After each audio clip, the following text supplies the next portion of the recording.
Okay. Now, church, I need you to know that our text today is very relevant for today's climate and today's situation. And the first thing it teaches is that a nation's strength is connected to its diversity. Let me slow it down. That a nation's strength is connected to its diversity. And some believe that Nebuchadnezzar learned from his father Nabopolassar that any kingdom that has a homogeneous cabinet is going to have a lid in its prosperity.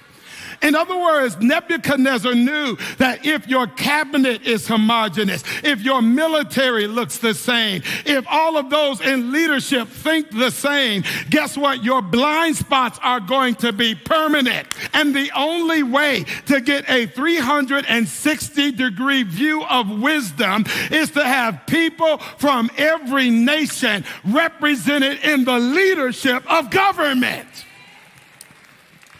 In other words, Nebuchadnezzar recognized that there would be some that had gifts in military, that there would be some that had strength in agriculture, that some would have strength in the arts, that others would have strength in sciences. And Nebuchadnezzar knew that it did not diminish him in order to include them, but it actually bolstered him in order to include them, because the more gifts you have at the table, the more wisdom you're going to have. And see, friends of mine, if America can learn something from Babylon, if we are to be in real life who we claim to be on paper, we've got to be willing to let everybody have a seat at the table. You see, friends of mine, I need you to understand that what set Babylon apart is they literally created space for everyone to bring their diverse perspectives and gifts, to employ them in the use of the kingdom.